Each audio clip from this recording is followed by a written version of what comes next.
seeing a young Ludacris chasing his dream, though. I mean, before he became a movie star.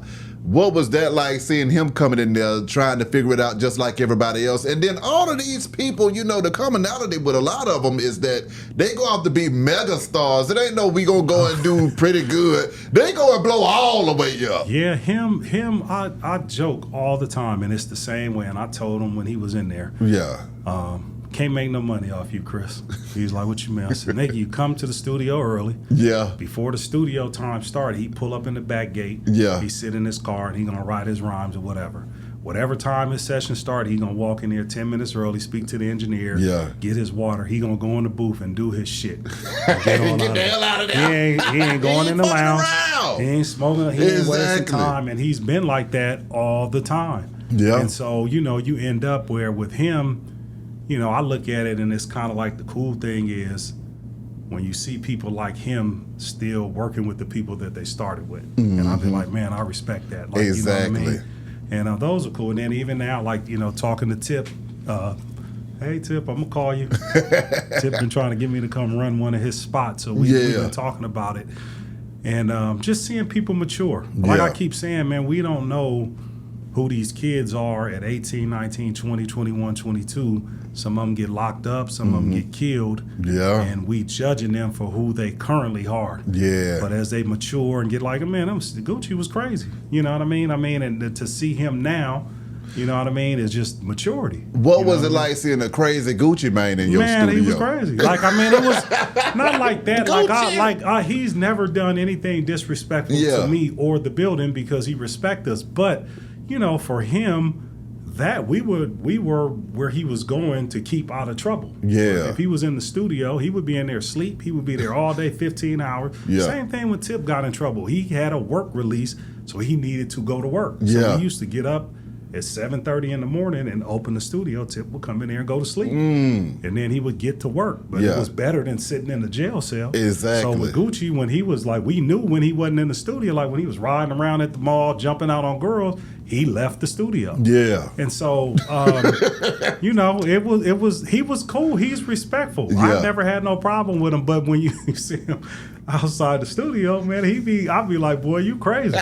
You know what I mean? But he was on one. I mean, when Tip is getting his work released to work at Patchwerk, I mean, how did y'all work that out? And what was that like for you trying to figure that out? Well, it ain't really us. He's basically got a thing that I can go to work. I'm going to get out to go to work. I'm an artist. And then he'll tell them, this is where I want to be at. Yeah. And they'd be like, man, can y'all open up early?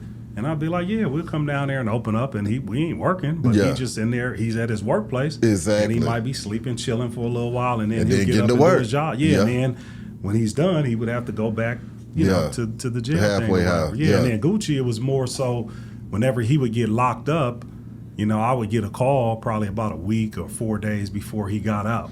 And then we would just line up the studio, and all the producers would come through. And that's where he would come when he got out, because he probably been writing, had a lot of pent-up stuff, and then he would just air it out in the studio or whatever.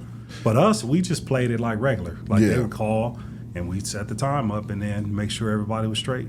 When it came to just studio sessions, though, Curt, I mean, what sessions drove you the most crazy to where you was like, you know what, I don't know if I want to let y'all back in here ever again?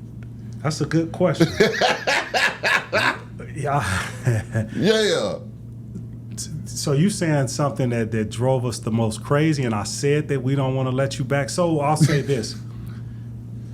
The more challenging sessions are fun for me because I feel like if we can deliver, they don't have nowhere else to go. Yeah. I think that it was the most challenging to set up, but the execution was flawless. So when we did Mariah, it was like a lot. Yeah. And so they were booking, I think, 2 weeks, a week or two. They had Randy from American Idol. They had from Jimmy Jam, Terry Lewis was here, and another engineer. They flew all these people here. Yeah. They was having problems getting, this one Def Jam had gave her a bunch of money. They couldn't get her in the studio. So they blocked out every room in the studio. They didn't want nobody downstairs in the mastering, the production, all 3 studios. They told the engineer to get out the room, sit at the front desk, we'll call you when we need them. We had to rent a $200,000 piano.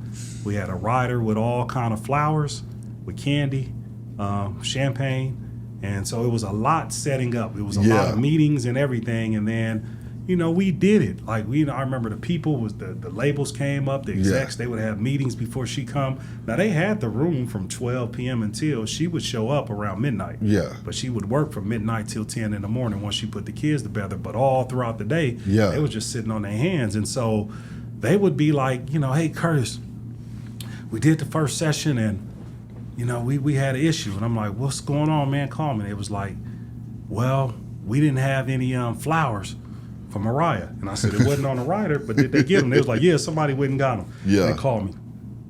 Hey, man, we didn't have any champagne flute glasses.